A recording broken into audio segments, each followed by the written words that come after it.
Hello, everyone. Welcome in. I'm just going to wait a few moments for more folks to log in before we get started. If you are just joining us, feel free to use the chat button at the bottom of your screen to let me know where you are listening from tonight. I'm here in Seattle in the Fremont neighborhood in the physical book larder store. Warren, our moderator, is also joining us from Seattle, and Chris McDade, who's our featured author today, is joining us from New York. So we are excited to speak to all of you tonight. We'll give this just a few more minutes, and then we will get going. My name is Meghna Jarati. I am the book larder event manager. We have been doing all of our events virtually for the time being. Hopefully we'll go back to in-person fairly soon, but one of the happy surprises of that has been that we were able to welcome folks from all over the country and all over the world, like Lindsay. Hello, Lindsay. Welcome. Lindsay's listening from Washington, D.C. We're here today to talk about The Magic of Tinned Fish, a brand new book by Chris McDade. Chris is actually going to do a demonstration of the cast iron ribeye steak with anchovy butter. That recipe is in the book. So if you're hoping to follow along later, make sure you grab the book from us at booklarder.com. And then this other talk will also actually be posted on our YouTube channel. So if you missed anything, or if you know someone who missed out on today's event, you can share that recording with them. We will send out a link to all of you with your Zoom post-event email after the fact. We're going to go about 60 minutes, and then we will have some time for questions at the end of the event. If you have questions, you can drop them into the chat function or the Q&A function, and Warren will try to get to as many as possible as we are getting to the end of the event. All right, so without further ado, I'd like to introduce Chris McDade and Warren. I'm just going to read their bios really quickly before we get started, and then we will get ready to rock and roll. So Chris McDade is the chef and owner of Popina, an Italian restaurant with Southern touches located in Brooklyn, New York. Previously, he's worked in the kitchens of Union Square hospitality groups, Mylino and Marta, as well as Estella and Huertas, among others. Follow him on Instagram at alwaysanchovy. Chris is going to be joining conversation by Warren Etheredge. Warren is a local storyfinder, a successful producer and published author, stage playwright, veteran festival programmer, and a much sought after public speaker. He's conducted over 3,500 interviews, so we're really happy to have him with us today. Thank you both for joining us. Again, welcome to Warren, welcome Chris. I will post a link to The Magic of Tinned Fish in the chat for anyone interested in purchasing from us. And thank you all for attending. Thank you so much, Meghna. It's good to be here. And it's Chris has multiple cameras. He's got his own virtual studio at home. Thank you for joining us. I'm so excited about this because I've interviewed lots of chefs, read lots of cookbooks, but this one actually earns its title, The Magic of Tinned Fish, because it's something that I haven't really considered all that much as an ingredient, and have learned a ton through the process of reading this. So Chris, it's great to have you here. Later, we're going to see a demo of the cast iron ribeye with anchovies. I got my ingredients, and I'm going to be watching Eagle Eye tonight, so I can make it shortly after this event. But welcome, sir. How are you? I'm good. I'm good. Thanks for having me. I'm excited to share the gospel of tinned fish. The gospel of tinned fish. So I've got there's so many interesting angles to this, but I have to ask, what drew you to tinned fish exactly? Was it actually the small fish, or was it just the packaging? Yeah, so I mean, I've always loved anchovies, and I grew up eating like Prince Edward smoked oysters and canned salmon that my grandma would turn into salmon patties. I didn't know that was going to spark some sort of lifelong love of tinned fish. And honestly, when I pitched this book to my book agent, he basically told me, or I'm sorry, when I pitched it, I wanted it to be about small fish, but like fresh. So like grilled sardines or marinated mackerel, or, flash fried anchovies. And he just simply told me that kind of book's not going to sell. And he had just come back from Portugal. which is the land of tinned sardines and tinned fish. And so we kind of guided it into tinned seafood. And I just started diving into it and kind of reading about it and studying it. And at Huertas, like you mentioned, it's a Basque restaurant in the East Village. They served lots of conservatives there. So I already had a good idea and an appreciation for the quality in the tins. But once we decided to write the book, I just took it to another level. And we should point out, if I'm not mistaken, that the oysters you were eating out of tins in Georgia may not be of the same quality of the tinned fish in this book. They're definitely not. I mean, the oysters in this book are maybe around $9 or $10 a tin. And they're not nice, plump, beautiful smoked oysters. The ones I was eating in Georgia on fishing trips were maybe 79 cents a can. But I still there's a special place in my heart for those. And I don't know, no matter how good the smoked oyster in the tin are going to be, if they'll ever be as satisfying as those cheap Prince Edward ones. Well, I'm sort of fascinated because in addition to the recipes and information about the fish, you also give us a little bit of history too. And tinned fish are sort of the equivalent of the MREs of today for the military. That's really their start, isn't it? Yeah, I mean, that's exactly how it happened. So it started off, basically during the Napoleonic Wars, the government gave an award of modern day, it's about $250,000 to anyone that could safely get food to the front lines of the troops. And there was this guy, he came up with the first glass jar. So that was the first, I guess, tinning or canning. And then there was a British guy who started putting vegetables into tins. And then there was another British guy who was paying attention to what he did, and then he was the first person to tin sardines. So I'm fascinated. So like you had switched from this idea of just doing about small fresh fish to these tin fish, even though you had already experienced some grown up with the cheap oysters, you probably had to do a lot of research. So did you just dive in? Was that room behind you just floor to ceiling with tins? So many tins. And like my wife eats a lot of tin sardines anyways, but there's a cupboard in here that's usually packed full of, peanut butter and all of my son's snacks. I was basically wall to wall, shelf to shelf, just full of different tins. And I ate a lot of tins. And you can only eat so many tins a day before it starts to become a little monotonous.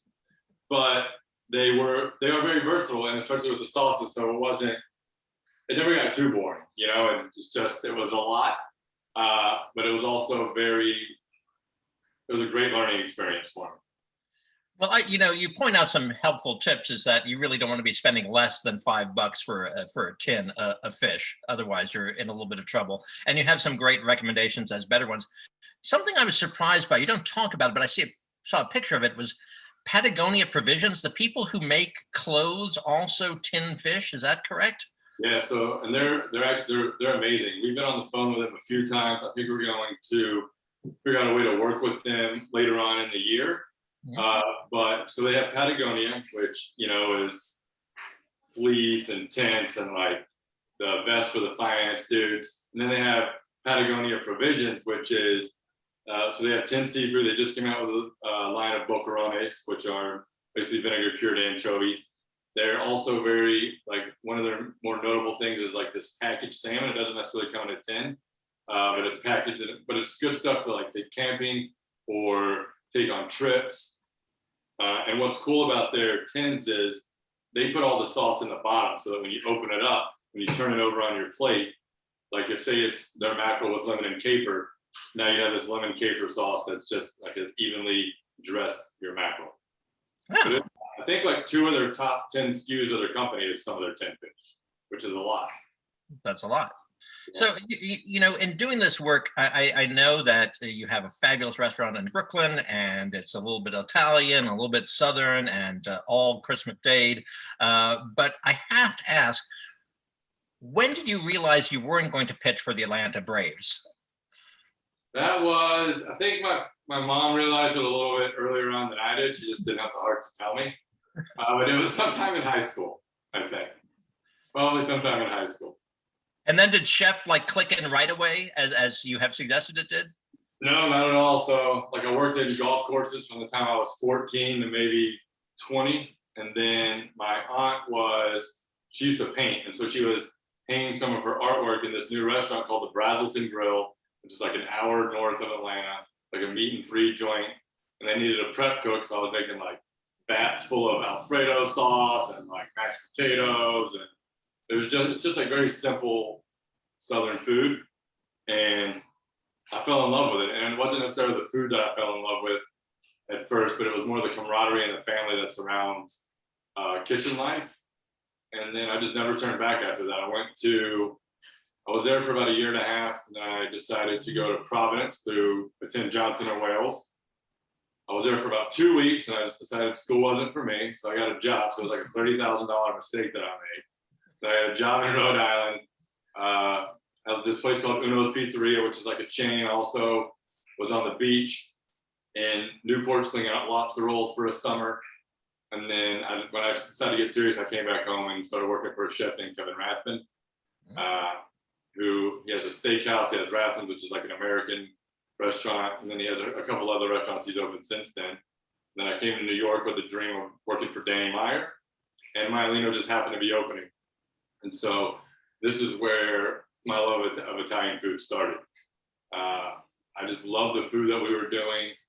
I loved the simplicity of it. And then my wife, we traveled to Italy. My first time ever leaving the country, I was 28, 29. And I just fell in love with the culture and the people.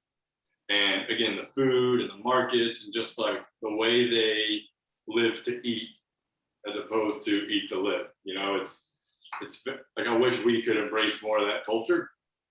So anyways, I fell in love with Italian food, and then Kevin was opening this like Italian steakhouse in Atlanta. And I went back to Atlanta to open that for Kevin. And then the team behind Maialino was opening a Roman pizzeria called Marta. So I came back to do that. And each one of these places I was at for 2 or 3 years. And then I left Marta to help my friend Jonah run Huertas for a little while, which we met at Maialino in the beginning. We were kind of like the JV crew when we started. And then I left there to open Cafe Altro Paradiso, which is for the team behind La Stella.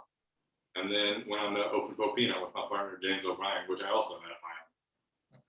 For those doing the math at home, I think that makes Chris about 75, but you look great, my friend. 30, June 16th, I turned 39, June 16th, actually. Happy birthday. So your love of Italian food is really important and clearly comes through in the book. There are plenty of pasta recipes, and my understanding is that there could have been more, so many more in this book. How do you decide which of them actually make it? You know, there's a writer's expression, about killing your babies. How do you do that to some of those recipes? So there's 75 recipes in the book. I sent over maybe 100. And probably there's 75 here, and the other 25 were probably pasta, right? Because I love to eat pasta, I love to cook pasta, I love to make pasta, but also it's like the perfect gateway to people that don't understand how good tinned seafood can be, right? Because you can hide them, and not necessarily hide them, but you can add them to dishes or pasta sauces where they're not necessarily the star of the show, but they just make it, it's just so much better. You're not sure why. That's especially true in the case of anchovies. But then something like sardines, for instance, we did a dinner at this wine bar in the West Village called Niche last week. And it was some recipes that were inspired by the book. And we did this cavatelli recipe that is traditionally in Sardinia. They use fennel spiked pork sausage, saffron, tomato sauce. We essentially just swapped out the sardines for the sausage, and it was beautiful. It was delicious. It was rich. So anyways, to answer your question, it was more about them telling me which pastas I couldn't do as opposed to me canceling them out on my own, you know? Well, it's good to have support like that. I think it's interesting. You talk about that, and I think you're sort of alluding to the reservation some people might have about tinned fish. What pasta is one access point. Which do you consider the gateway drug for tinned fish? Is it the anchovy? Yeah. So if you can get past tuna, right? And so we specifically kept tuna and salmon out of the book. Right. And that is no way, I'm in no way saying that there aren't people that tin tuna and salmon responsibly, but for the most part, tuna is just not caught in a way that is sustainable, right? And also it comes with this stigma in the United States of like bumblebee, sun-kissed, chicken of the sea. And it was important to avoid that, to get people to focus on all the good things that tin seafood are. So for me, the gateway one is probably anchovies, right? Because anchovies are in so many things, at least in my cooking, that you don't even realize they're in, right? It's like, you can have a Caesar dressing, and it's not necessarily anchovy. Worcestershire, some of your favorite steak sauces have anchovy hiding in them. Thai food, it's full of fish sauce, right? And none of this has like an inherent anchovy taste. It just there might be some salinity there, you're not sure, or like this umami, mushroomy Parmesan cheese thing going on. And it has none of that. It has no mushrooms, no Parmesan cheese, but there's just a little bit of anchovy or fish sauce or col toro, which is like the best anchovy oil. So I think anchovy is the best way to do it. And it just enhances so many things, including meat, which is something we eat a lot of in this country. Right. So, I mean, you mentioned that this book started as being about fresh small fish, then he went to tin fish. But in the book, you say that essentially these small tin fish are probably just as good, if not potentially better than the fresh small fish you could get. Yeah, because the small fish, especially fish that are in tins, most of the time are very oily fish, which means they spoil very quickly. Right. And as long as you're dealing with people that tin in a responsible way, most of this stuff is caught, packaged, or caught, cleaned, packaged, and cooked within 24 hours. You know, so, and it's at the height of whatever season the fish, you know, the octopus, the mussel, whatever they're tinning. So you're essentially getting the best that ocean has to offer, and in the hands of the equivalent of what would be an expert butcher or fishmonger or bread maker. I find it fascinating. You have tin fish. I'm sort of curious about one of the things that always made me a little hesitant is that if I open a tin, I don't eat all the fish in there. Can I keep them in there, or should I be storing them differently? Because I'm worried that there might be something from the tin seeping into the fish, or maybe I'm just neurotic. Yeah, no, I mean, there's no doubt that, so in the book, we talk about glass versus tin, right? And one of the great things about glass is it imparts zero flavor. Right. It has other downfalls, like it can break, it's heavier, sunlight spoils things. But so the tin, there's definitely going to be like a small hint of tin, right? But it's not like you're going to be able to taste it. You would just be able to taste the difference if you had one that was in glass and one that was in a tin. But I think if I was going to not eat all the fish and I was going to store it, I would just put it in a plastic container with a lid and store it in the refrigerator that way. Okay. So if we go back to this idea that anchovies are the gateway and they go great with meat, I presume that's why we're going to be taking a look at the cast iron ribeye with the anchovy butter today. So do you want to show us some of the anchovy butter, and then we'll come back? I have some questions. I hope that people out there will have some questions for you as well. Yeah, so as long as everyone can see my board here. So first, you guys got these, which are Portuguese sardines from Jose Pena. Jose Pena does a lot of interesting tinned fish, but what's amazing is the artwork on the outside of their boxes. They put a lot of work into it. It's very thoughtful, and it's just a great marketing campaign. So this is one of my favorite types of tinned fish. They're caldo de pena mussels and escabeche, which is basically, escabeche just means kind of like you cook it in a hot vinegar and then it stays in there and marinates. And the mussels themselves are delicious and plump, but the liquid left behind, good Lord. You just have some bread on hand and you dip it in there, or you put like some mayonnaise on a piece of toast and then dip it in. It is very Spanish that way, and it is so delicious. And then, so we got two types of anchovies sent out. So one was Agrimar, which was the one we originally got for this book, and it's one of the anchovies that we use at Popina. So we use Don Bacartes, which are also mentioned in the book, but those are for non-cooking applications. They're so good. They're some of the best anchovies in the world. They're fat, they're plump, they don't taste very salty. They're packaged with the utmost care. Actually, if you open a large tin, which I think might be on the inside cover of the book, you see a number, and that number correlates to the person who cleaned and packaged the anchovy. So if there's ever an issue, exactly, exactly. They know exactly where to go to make sure it doesn't happen again. So if you can find those and source those, which you can, if you can buy them on the Spania, which is a store in Soho here in New York online. They're expensive, but they're such a treat. So some of you got the Agrimar anchovies, which are called in the same oceans. Those are the ones we use for if we're making anchovy butter or Caesar dressing, or we're putting them into a pasta. Anytime we cook them, we use these. They're still beautiful, but they are about a quarter of the price of the Del Macartes. And then something I was super excited to see, which I did not find these. My wife found these at the last minute. Are the Polistrini brand anchovies. So they are the first family to tin sardines in Italy, and they're located right outside in Lazio, right outside of Rome, which most people don't realize is there's a huge amount of seafood in Rome because it's on the coast. Right. And so I am thrilled to get to use these today.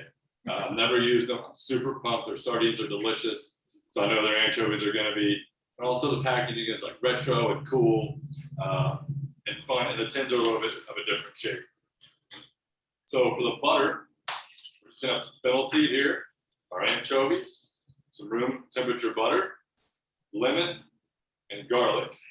And then another reason why I chose the cast iron ribeye was Monday and Tuesday, I took my wife and my son to the Hudson Valley, and we visited a couple of cattle ranchers that do things the right way, right? It was important for me to show Gus where his food comes from an early age.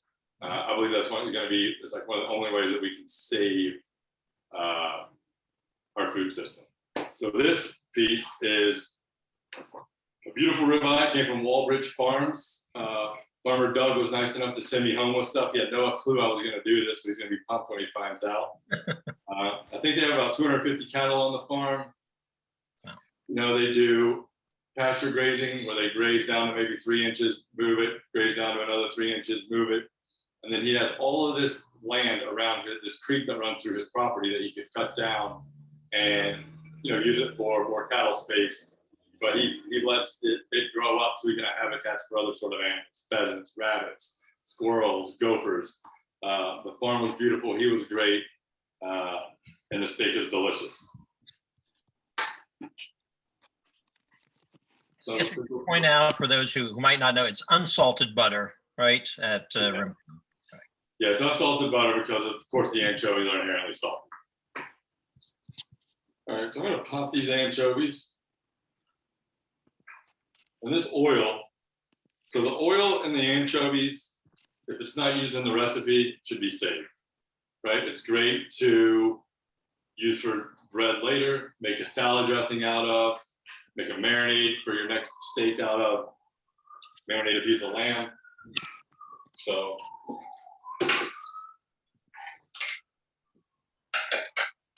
the thing we're gonna do is just take some of our butter and put it in I was calling it a RoboCook, but it's a food processor.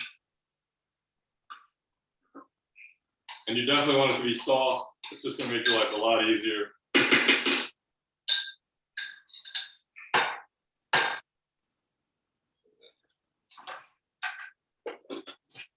Oh guys, it's hot here.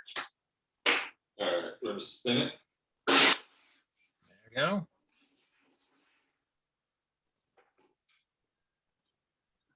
Oh, just a warning. So I have a 2-year-old that is not feeling up to his best. So if you hear somebody running out of the bedroom, that's him. Okay. We'll keep an eye out for Gus. And I'm going to throw some anchovy fillets in. I like mine more anchovy, right? So I would say a minimum of 10 if you're using 2 scoops of butter. And I'm probably just going to use this whole entire tin of anchovies. You may as well. We're here. Why not? Exactly.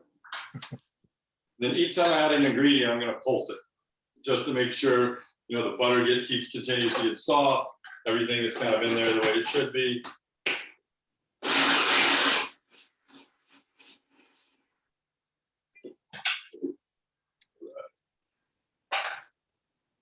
Scrape down the sides a little.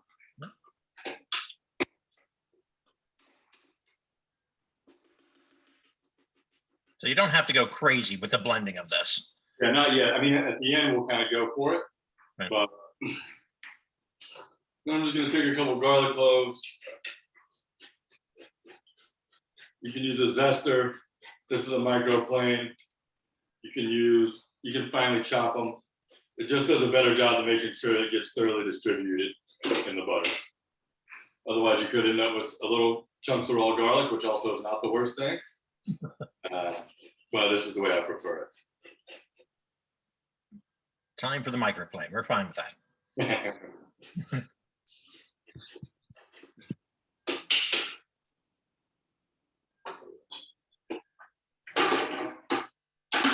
More.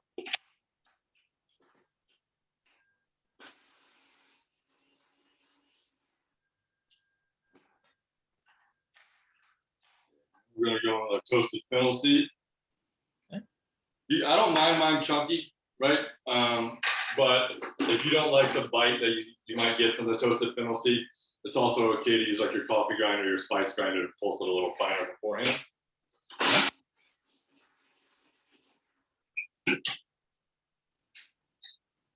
Scrape this down a little. Also, while I'm making this butter, I have my cast iron pan getting hot with that. My stove is definitely not restaurant quality, so it takes a long time to heat up anything. Thank you for that preparation. We're gonna go with the lemon zest. About half a lemon's worth.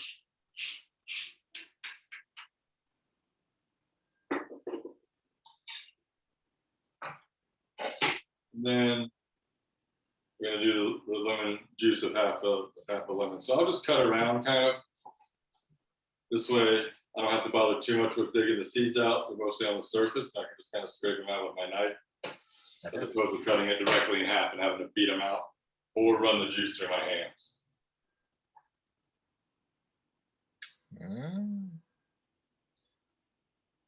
I have a strange feeling I would be happy just eating the butter, but I'm sure we'll. This butter is great. So it's great on the steak. It's also great just tossed through some warm pasta. It's good as your lube to like a ham and butter sandwich.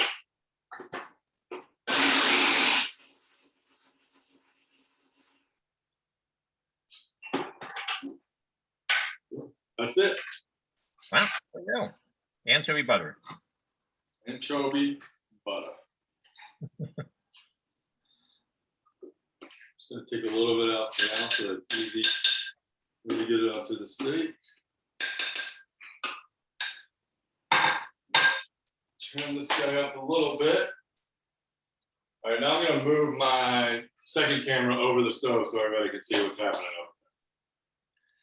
over We have a question from Cheryl about whether or not the toasted fennel, why the toasted fennel, and is it absolutely needed? No, it's not absolutely needed. It's gonna be delicious no matter what. And the reason we toast it is to like just release some of those essential oils so it's a little bit more fragrant. I just love fennel, you know, and fennel goes great with not only anchovies but beef. So it's a way to kind of tie those two together. Excellent.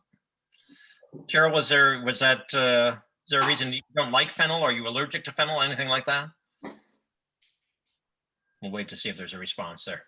Yeah, and if it's not fennel, right, you can add fresh chopped parsley, marjoram, thyme, rosemary. You know, it's really, you can take this in so many different ways. All right, so now we're going to season this beef. I like to season it right before, that way it doesn't start to pull out too much liquid, and it's easier for us to get a nice sear on it. So the thing with meat is you either want to season it an hour ahead of time or a minute ahead of time. We have a question here from Kashari. Does the chef have a favorite butter, American or European cultured with less water? So we use, at the restaurant, we use Cabot, which is, I mean, when I first found out about Cabot, they were small, but I think Mario Vitale was married to the daughter of the man that owns Cabot, so it kind of blew up rather quickly. But at home, we use Ronnie Brook a lot.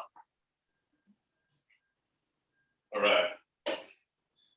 We're in a good spot right here? Yep, right, we see you well. All right, We so see the the pan steak. top. We're gonna add a little bit of oil. Then we're gonna add the steak. So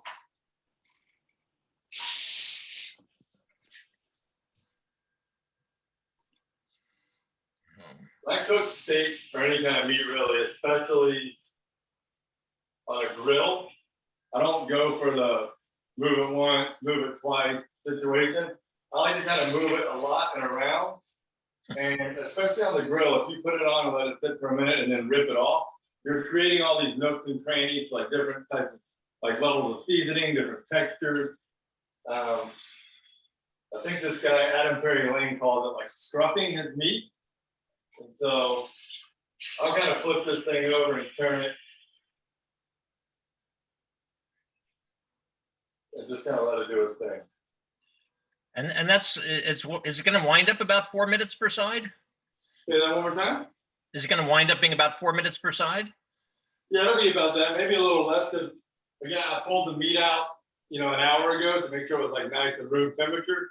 Right. Not only allows it to cook faster, but more evenly. I know.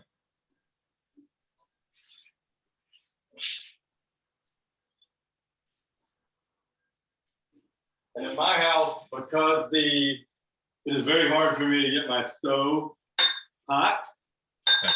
and to achieve the kind of char I'm looking for on a steak, a lot of times I'll throw some butter in there to kind of let it brown around the meat and give me some of that caramelization that I'm looking for.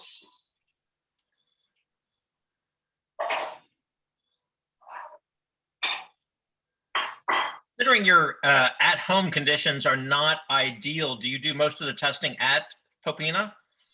Oh yeah, early mornings at Popina, and there's a dishwasher.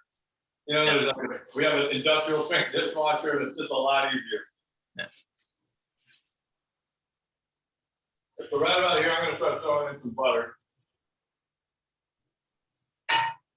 If your stove gets warm at home, this is not necessary. I mean, if you get your pan ripping hot at home, it's not necessary. Oh, I'm so glad I chose to make that. I'm going to make this later because this is working. Yeah, but in our restaurant, when we do, because we don't have a grill at Popina, so whenever we roast any kind of meat, we always baste it in like butter, crushed garlic, rosemary, thyme, sage, depending on what the cut of beef is. And the smell is intoxicating. It's like one of the all-time best smells.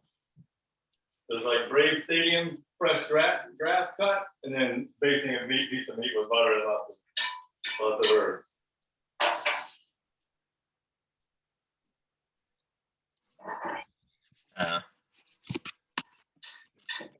Restaurant, it's Popina. I'm putting it in the chat. It's in Brooklyn. What's that? People are asking about your restaurant. I'm giving them some information in the chat, but it's very a lot of Italian with a little bit of Southern, and it's the Nashville chicken with an Italian spin is one of your trademarks, is it not? Yeah. So there's two things that have been on the menu since day one. One of them is our hot chicken Milanese, which is the Milanese classic of pounded veal. We just do it with chicken, and then Nashville hot chicken. We kind of combine those two. And then we serve it with a bitter ranch dressed in like this super indulgent over the top ranch sauce. And then the other is a Carolina Gold rice arancini, which we get the rice from Anson Mills, which is right outside of Charleston.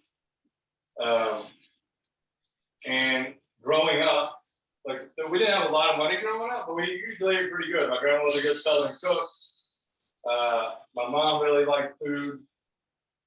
So we always had this rice. It wasn't good rice, right? It was like Uncle Ben's. I mean, if you like Uncle Ben's, there's nothing wrong with it, I guess. But then it was just loaded with like lots of butter, black pepper, and honey.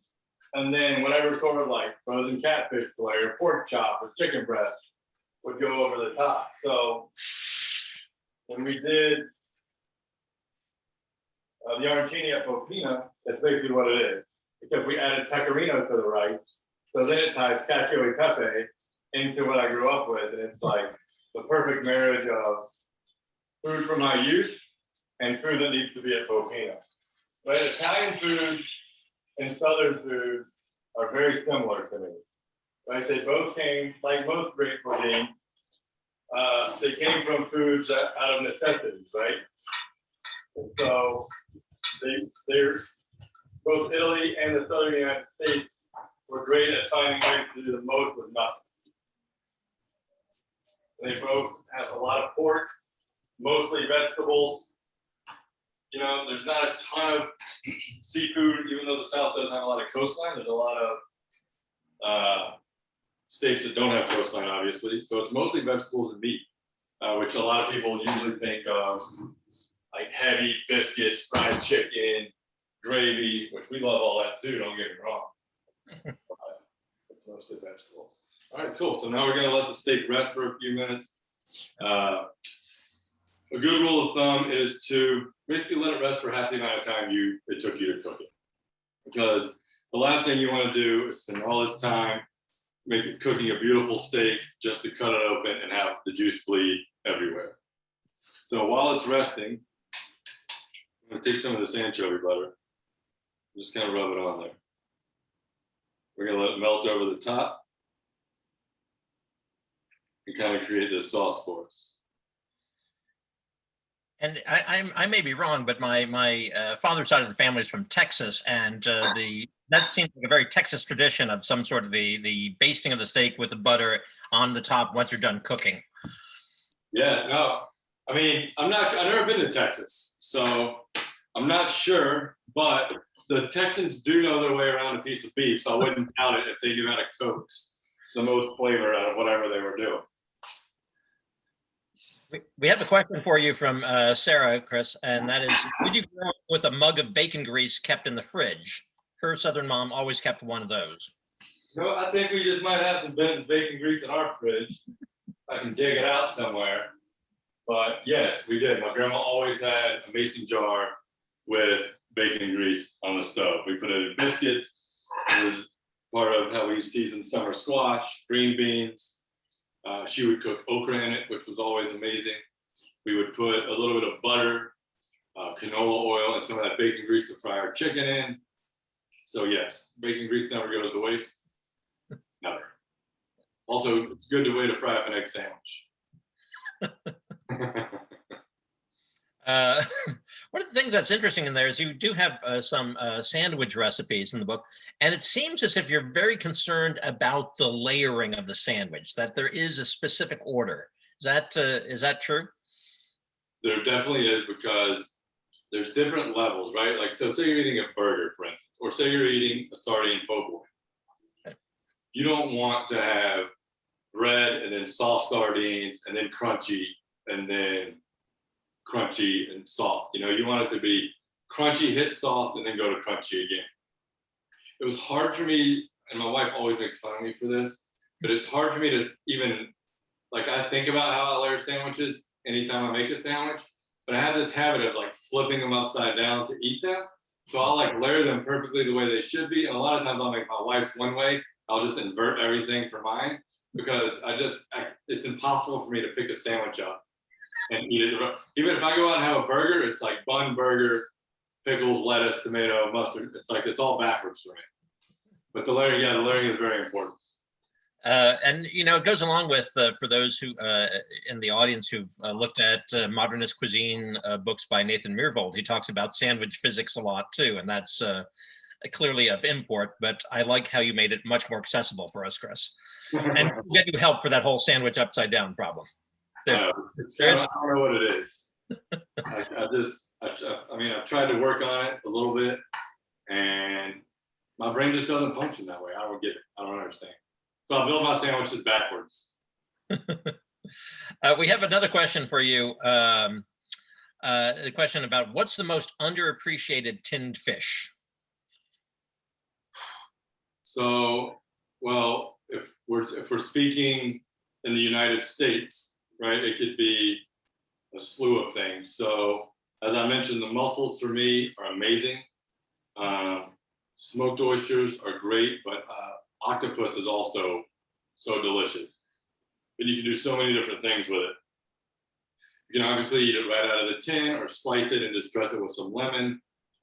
We do in the book, one of the recipes is we kind of dry it off, because if you're going to cook the octopus, it has water in it already, just from being an octopus, and then it's stored in this brine, so it's liquid, so you want to make sure you dry it off. But there's a classic Basque pincho, or I guess it's a racione of potatoes, pimenton, and octopus, and it's one of God's great gifts to the culinary world. It is everything you want. It's like crunchy, potatoey starch, which I love potatoes that are in any way fried in any form all the time.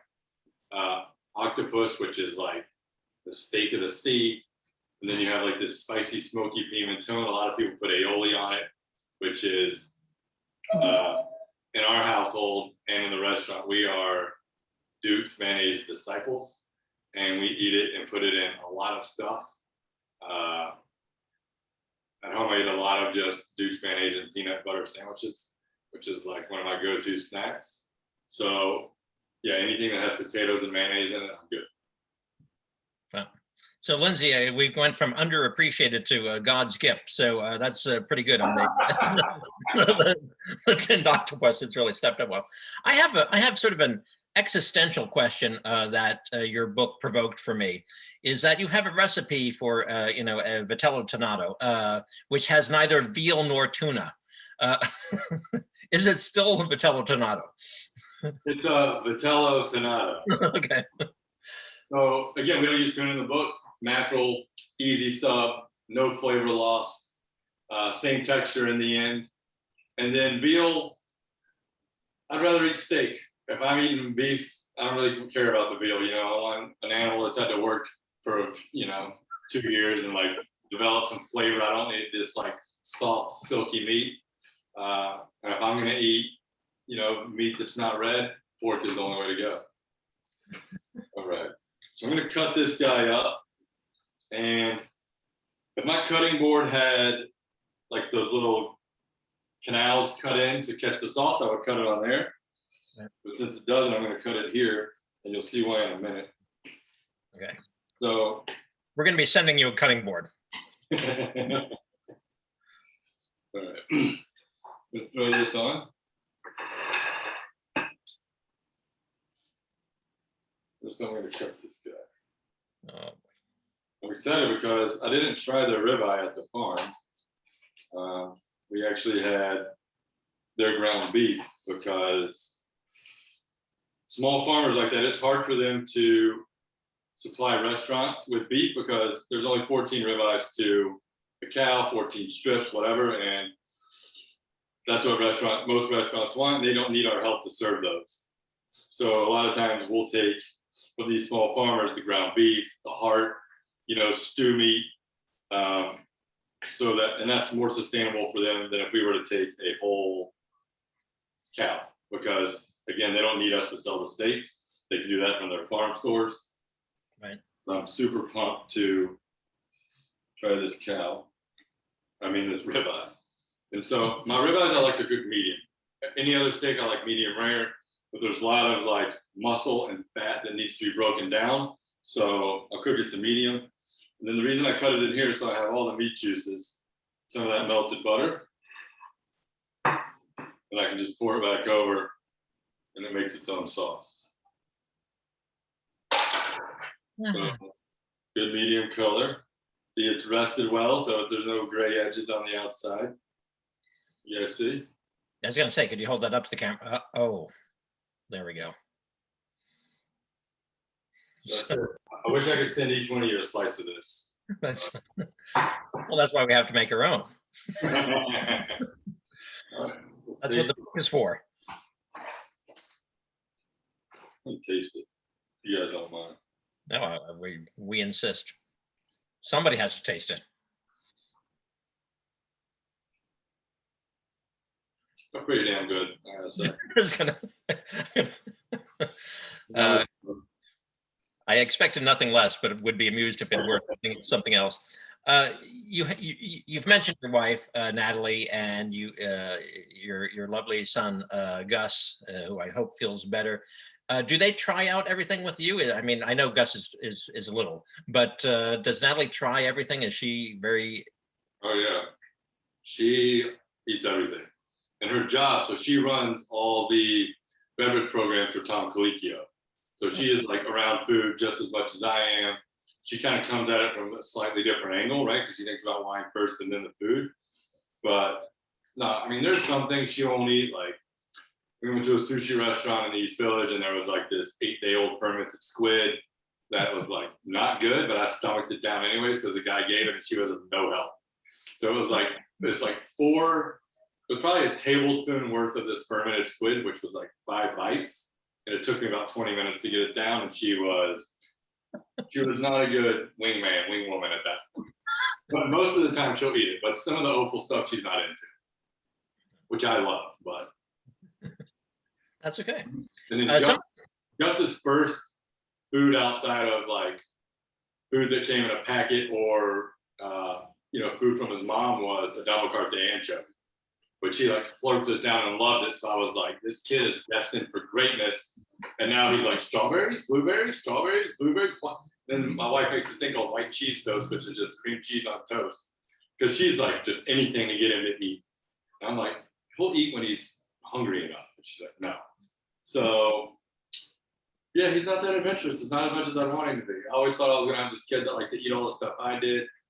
And he never lets me down, but he's 2.5-year-old, he's let me down without eating. He's got time. You've got time. I've seen some grow up. It takes a little while. We have a question, and I have another question about Gus in a second. But a question from Cheryl is: how long can the butter hold in the fridge? Forever, long time. I mean, you can freeze it for up to a year. Probably it'll last in the fridge for 6 months. Just make sure. So, like, I'll probably take this stuff, put it in between some parchment paper or plastic wrap, and then kind of roll it into a neat little package or cylinder. And then once you get it there, you'll see some air bubbles. You take the tip of a knife and kind of poke it and tighten it up a little bit. Yeah, some butter is going to come out. And then you just wrap it again with another piece of plastic, kind of knot it off at the end. And this stuff will last forever. And then at that point, you can just kind of like slice out medallions as you need it, and then just rewrap it.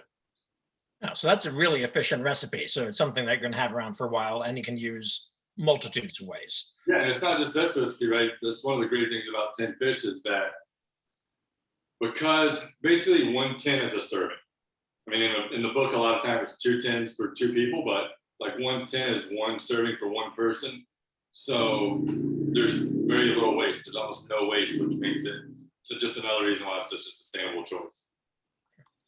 So I'm a question for you. Like in some cookbooks, you get a lot of personal information about the chef behind the book. You don't share quite as much, but there's a fascinating little line, and you don't have to say anything about it if you want, but you say in the acknowledgments that this book was born in the NICU with Gus. And that seems like a story there, and clearly he's fine now, but can you share any more of that? Yeah, so Gus's due date was Christmas Eve. He came November 16th. He was born at Weill Cornell Hospital on the Upper East Side. And he was obviously weeks early, right? And so when he was born, he was 7 pounds, 3 ounces. It was still big. They told us he would have been 10 if he would have made it all the way, which now my wife's probably like, it's okay that he came a little early. But it wasn't the easiest time, right? You're not sure what's going on. The nurses talk to you like you're a doctor, or the doctors talk to you like you're a doctor. The nurses talk to you like you're people. And it was like, go up there. We would leave the house every morning at 6. I would stay until they walked around and gave us like a checkup. I would leave, go work all day, come back up to say goodnight, and then go back to my apartment in Williamsburg. So it's like, every night after work is like a 3-hour trip. But the nurses were amazing, and I just like the thought of like how most people have their kids, it's like 2 days, they send them home, you have them sitting in the floor, and I've heard stories of people like, well, now what the hell do we do? It's like, we didn't have to worry about that because we had all the advice given. They made a noise. I'm like, oh my God, he's dying. They're like, no, that's normal. And so in a way, we feel very blessed that they're Gus's angels, and so we feel blessed that we were given just so much attention on how to like bring Gus in the first few weeks. You're also surrounded by a lot of people that are, some are a little bit ahead of Gus, some are way behind Gus, some are never going to get out of NICU. So you run this gamut of emotions, which is like by far the most emotional my wife has ever seen me. But I think in the end, it was a great thing for us, right? I don't know if we appreciate him more now than we would have, or that any other parent. I doubt we appreciate our son any more than any other parent appreciates their kid. But yeah, so anyways, like a couple of weeks before that, my wife and I were walking around McCarran Park, which is a park close to our house. And I was like, hey, I want to write a cookbook. And she's like, all right, she's very supportive of any idea. And I told her about the original idea, which was like how to cook the fresh small fish. She loved it. And if you listen to her, she's like, anytime I love a good idea, it's a good idea. And so I called a friend of mine who has written several cookbooks. Her name's Katie Parla. She does all these cookbooks about Italy. And she gave me the name of two agents. One, this is the woman who never called me back, and then David Black, who he's done a lot of good cooking. I love David. I love his family. His wife owns a restaurant not far from Popina that's all about like supporting, like giving refugees a chance to like learn how to cook and create a job and then get them out into the community, to work and cook and be able to provide for their families. So he's not just a great agent, but they're such good people. So I feel very fortunate that I landed in his hands. But basically I told him about the book and he was like, you're not famous enough to write a chef book and you're not a fish master enough to write a fish book. So none of those are going to work for you. But he had just come back from the trip from Portugal and he was on this whole 10 fish kick. And so we talked through that idea and we called a couple of publishers. One was Artisan, who ended up taking the book. We had two actually that were willing to let me do the book with them. But Artisan was such a great fit because they do such a small amount of cookbooks every year. And they have surrounded me with like a great team to not only get the book out there, but promote it now as well. And I thought I was going to have somebody write it. And like I was just going to do the thing. And every time I'd ask somebody to help me write it, they were like, you just don't have enough money. So I was like, all right. So I said, I'll write this. How hard can it be? And they were like, well, send us a little segment of what you're going to write. I did, and they liked it. And the writing part actually was by far my favorite part of doing the book. Like the cooking stuff I do every day, right? So it's like learning the research about 10 fish and the actual writing was fine, but it was a whole hell of a lot harder than I thought it was going to be in the beginning. But anyway, that's a long way of saying we signed, and then I think Gus had been in the NICU a week. That's when I got off the phone with Judy Prey over at Artisan, and we signed the book. So it's about as old as Gus is. Wow. It tells you how long publishing takes. So, well, I'm glad you made it. And I want to praise you for the book a little bit more before we leave. But I wanted to ask one more thing because it's impressive. Chefs sometimes have there's a stereotype about how they handle things, but it always seems to me that like chefs really handle stress and pressure really well. If you were like working that hard, taking the 3-hour trip and going to the NICU and doing this and just going through the past year, do you have a tip or a secret for how you stay calm through the madness? I was tired, so there wasn't a lot of energy. And we at Popina, we had surrounded ourselves with a good team, right? So we had built a team that was able to let me go through what I was going through without feeling any sort of restaurant guilt or no judgment, right? I was going through it with my wife at the same time, which also helped. And like the NICU nurses were great. And we have friends of ours that are just so supportive, right? So we really had like this blanket of support and love. And that is, most of that comes from the way my wife develops relationships, because I'm, like you said, I'm usually stuck in the kitchen and all my friends cook. But yeah, I think just first and foremost, the team we had at Popina, which allowed me to just work through it the way I needed to, and friends and family, that's it. And just be extremely tired so that you can't get mad. Like you'd rather just not get mad because you're too tired to get mad. Well, it certainly has paid off for all of us that you've managed to keep going, keep working, do the great work of Popina, which I hope to come visit this fall when I go back home. But until then, I have a copy of The Magic of Tinned Fish. Tonight, I'll be making the cast iron ribeye with anchovy butter that you just so beautifully demoed. But I'm also really fascinated by your idea that anchovies and lamb are the greatest combo. So I'll be working on that in the next few days as well. Chris, thank you so much for sharing your $30,000 mistake and your your tip for calm. And while I'm sorry you didn't get to pitch, I'm glad the Braves didn't get you and Brooklyn did. Really great stuff. I recommend everybody, if you don't already have a copy, get a copy of the Magic of Tinned Fish. It's not only a great read about something you probably haven't considered that much, it's also just a gorgeous book. So thank you, Chris. Thank you so much. Thank you, and thanks to everybody tuning in, and everybody that bought the book. Thank you so much, and hopefully you get as much inspiration and deliciousness out of it as I did. Oh, thank you so much, Chris and Warren, for joining us tonight. I loved hearing both of you chat about steaks.